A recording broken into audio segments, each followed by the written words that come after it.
Hi guys, welcome again to Rendezvous with English, second episode of Voice. ठीक है, Voice का second episode. स्वागत करता है. Welcome, everybody is welcome. Okay, everybody is welcome. Welcome with Voice. हमने last time पढ़ा था कि Voice है क्या, active और passive voice क्या होता है. आपने अगर नहीं पढ़ा so go back to my previous episode of voice and you can learn what is voice actually.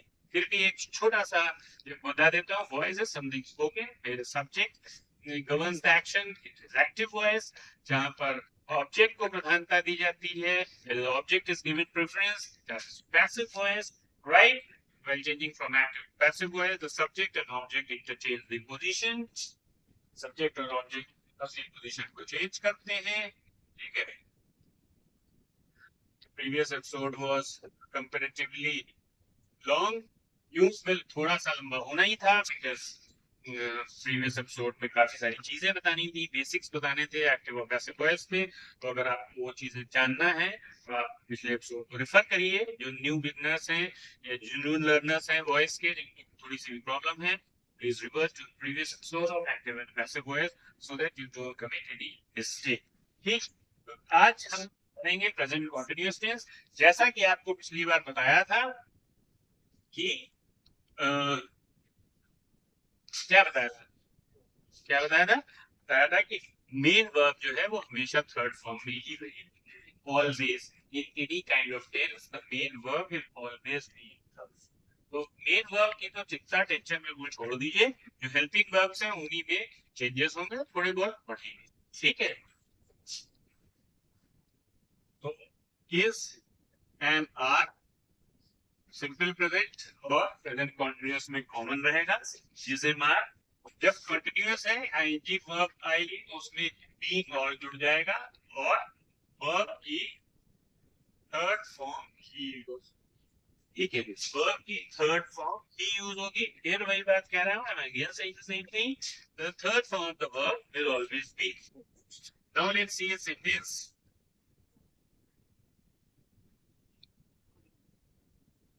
Virat Kohli is और जिनका एक्शन ट्रांसफर हो सकता है वही वर्ब जो है क्या होंगी, चेंज होंगी.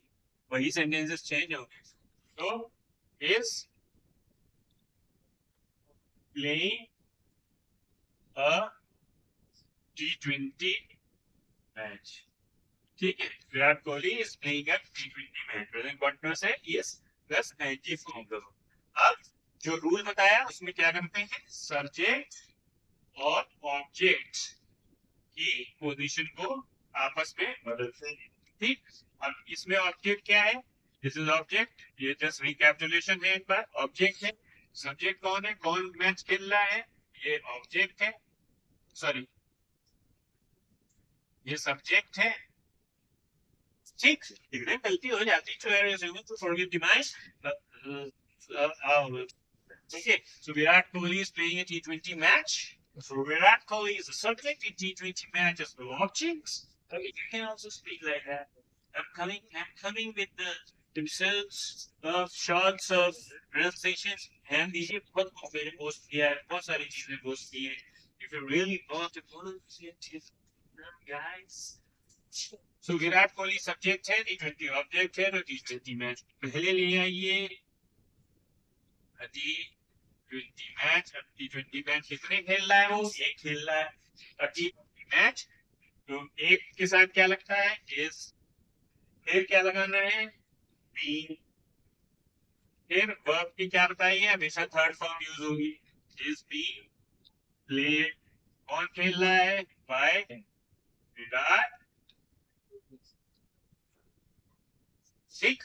और मैच खेल रहा है विराट कोहली. हमने क्या किया, विराट को क्योंकि मैच एक था इसलिए इस लगाया.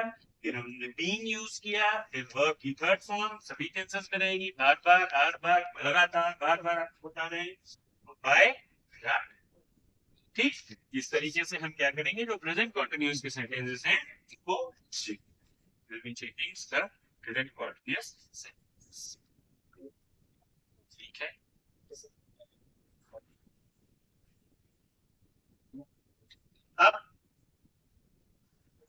लेते हैं।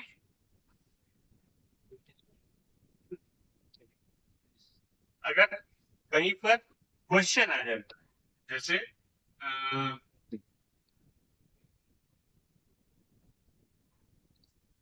why is Nobita hitting his brother? Why is Nobita hitting his brother? ठीक, और इस नोबिता, अब आपको हम और अच्छे से डिटेल में समझा रहे हैं। Is Nobita hitting his brother? Again it's a question. Now देखते जाइए, नोबिता इज हिटिंग हिज। अब इन तीनों सेंटेंसेस में कॉमन क्या है? What is common? Teacher, common is the subject and the object. ठीक, वर्ब भी कॉमन। सब्जेक्ट क्या है? नोबिता है। किसको मार रहा है? अपने भाई को। किसको मार रहा है? अपने भाई को मार रहा है। अब हम आपको दिखाना चाहते हैं कैसे डिफरेंस है और कितनी आसानी से हम चेंज कर लेंगे। अब देखिए, अगर हम इस तरीके के जो असर्टिव सेंटेंसेस कर रहे थे तो उसमें सब्जेक्ट पहले आया फिर हेल्पिंग वर्ब आई। Nobita is hitting his brother. जब हमने इन दोनों की जगह को यहां से बदल दिया, नोबिता पीछे चला गया, हेल्पिंग वर्ब पहले आ गई, नोबिता पीछे चला गया, तो क्या हो गया? क्वेश्चन हो गया। अब इसी में एक क्वेश्चन वर्ड और ऐड कर दिया, और क्वेश्चन बन गया, क्वेश्चन वाला क्वेश्चन हो गया। दो तरीके के क्वेश्चन होते हैं, the ones which begin with helping verb and the one which begin with a question word। ये क्वेश्चन वर्ड वाला क्वेश्चन है, ये हेल्पिंग वर्ब वाला क्वेश्चन है, और ये असर्टिव सेंटेंस है। तीनों सेंटेंस क्यों लिखे हमने एक साथ? ताकि आपको डिफरेंस पता लग जाए, और ऐसे ही इजिली हम चेंज भी कर लेंगे, ऐसे ही इजिली चेंज कर लेंगे। तो पहले सब्जेक्ट है, फिर हेल्पिंग वर्ब है, पहले हेल्पिंग वर्ब है, फिर सब्जेक्ट है, हेल्पिंग वर्ब है, सब्जेक्ट है, उसके पहले एक और क्वेश्चन वर्ब है। अब हम चेंज कैसे करेंगे? How we will be change? इसको तो चेंज करना मालूम ही होगा कि ऑब्जेक्ट को पहले इसी को चेंज करते हैं। को नंबर दे देते हैं A B N C, ए नहीं A B N C। अब सबसे पहले हम C को चेंज करेंगे तो आपको इजिली समझ में आ जाएगा। अब क्या करना है? ये जगह को बदलना है। इसका भाई है his brother, पहले हिज ब्रदर लिख लेंगे। कितने भाई है? आओ बोलो बोलो बोलो बोलो, कुछ तो बोलो बोलो बोलो। तो हिज ब्रदर, कितने भाई हैं? एक। हिज ब्रदर इज, क्या करना है? बीइंग लगाना है। बीइंग इट का थर्ड फॉर्म इट। इट नहीं होता है, बहुत से लोग बहुत गलती करते हैं। इट का फॉर्म इट ही रहता है, तीनों form three forms are same, no word like it. Correct? So his brother is being hit by, ठीक, समझ आ गया? His brother is being hit by। अब इसमें क्या था? ये पहले आ गई थी, हा? ये आ गई थी, ठीक। अब देखो भाई कितने हैं? His brother कितने भाई है? एक है। अब मजा देखो,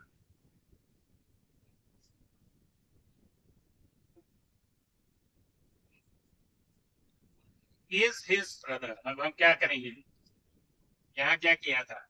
इज आ गया था पहले क्वेश्चन बनाने के लिए, तो वैसे ही यहाँ भी ये जो सेंटेंस आपने बनाया है इसी में इज पहले आ जाएगा। जो यहाँ पर ऑब्जेक्ट है उसके पहले वर्ब आ जाएगी, क्योंकि सब्जेक्ट के पहले वर्ब आई थी तो वो क्वेश्चन हो गया था। वैसे ही ये जो हेल्पिंग वर्ब है ये पहले आ जाएगी। Is his brother be hit by Nobita. अब question why is Nobita hitting his brother? तो व्हाई पहले ले आओ, क्योंकि हमने क्या बताया था क्वेश्चन वर्ड, और इस सेंटेंस को उतार दो।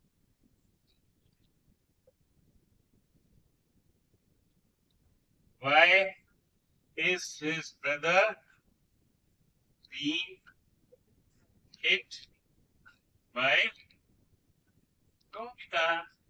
क्वेश्चन मार्क लगाना ना भूले, क्वेश्चन मार्क डेफिनेटली कंपल्सरी है। समझ में आया क्या करना है?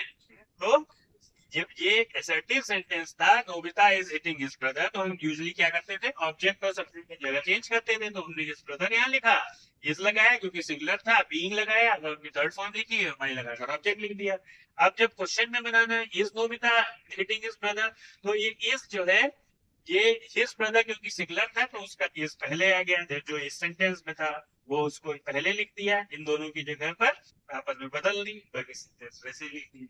अब क्वेश्चन और लग गया, तो क्वेश्चन और लग गया तो ऑब्जेक्ट सिंगुलर है, तो ऑब्जेक्ट सिंगुलर है तो क्वेश्चन के बाद हेल्पिंग वर्ब भी सिंगुलर आ जाएगी, फिर उसको वैसे लिखिए।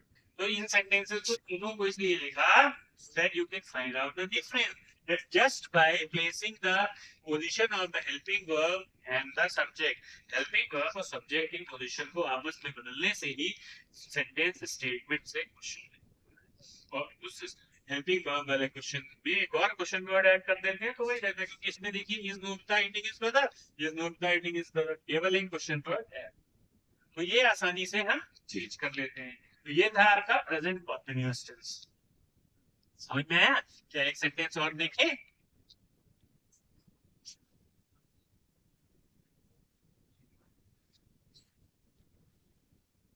समझ में आ जाएगा, don't worry, you will understand everything, you need not worry, I am there with you guys.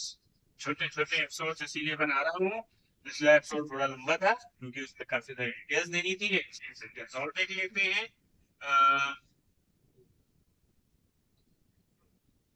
She is baking a cake, assertive से शुरू करते हैं। ठीक, अब she is baking a cake, तो केक कितनी है? एक है। अ केक वर्ब, बीइंग लगाएंगे, बीइंग फॉर्म होंगे, बीइंग, बेक की third form baked by, she changes into, ठीक, a cake is being baked by her. Now अब क्या करेंगे? अब हम इसी सेंटेंस को देखिए, केवल इन दोनों की पोजीशन को बदल, is she baking a, is she baking, तो क्या हो जाएगा? केक कितने हैं? एक। क्या किया था हमने? Is a cake being baked by, is a cake being baked by, ये हो गया। अब तीसरा बिल्कुल वैसे ही है, अब इसमें हम वाई लगा दें, why is she baking a cake, वो क्यों केक बेक कर रही है?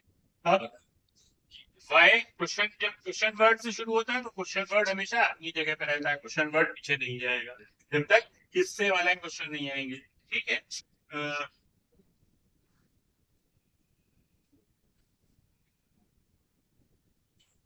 why is she making a cake? Why is a cake being baked by,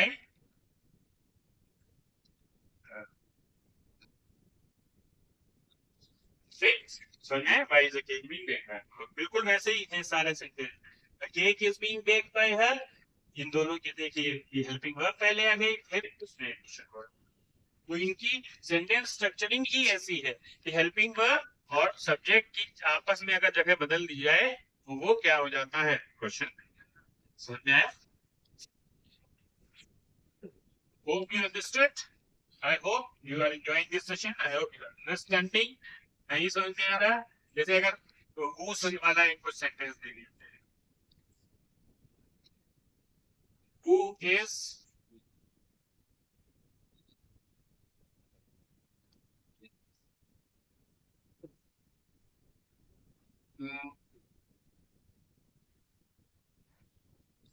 who is pulling the cart, who is pulling the cart. तो इसमें who subject हो गया है, ठीक है, क्योंकि और कोई सब्जेक्ट नहीं पूछा जा रहा, कौन बग्घी को खींच रहा है, कौन कार्ट थैली को खींच रहा है, ठीक है। तो जब इस तरीके का सेंटेंस है तो अब हु को किस में चेंज करेंगे, बाय,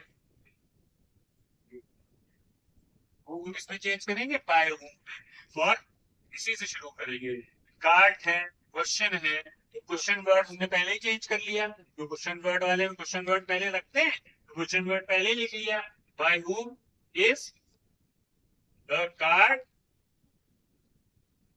बीइंग,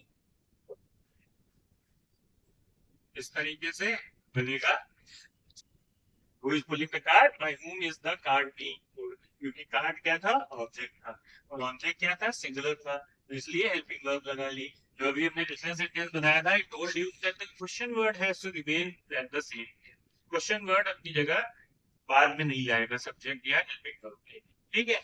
सो उसको बस हमने बाय लगाकर इस पे चेंज कर लिया, वो बाय में चेंज हो जाता है, फिर हेल्पिंग वर्ब आएगी हमेशा क्वेश्चन वर्ड के बाद, कभी भी एक्सेप्ट इन इंडायरेक्ट स्पीच, जब हम नरेशन पढ़ते हैं और इंडायरेक्ट स्पीच करते हैं उसको छोड़कर कहीं पर भी क्वेश्चन अगर हम लिख रहे हैं तो क्वेश्चन वर्ड अगर उस सेंटेंस में यूज हो रहा है तो उसके बाद पहले हेल्पिंग वर्ब आएगी, फिर सब्जेक्ट आएगा, हमेशा, every time. Get my point? So by whom is the card being? ठीक है।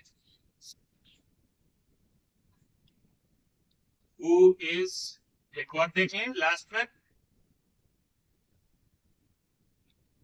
delivering the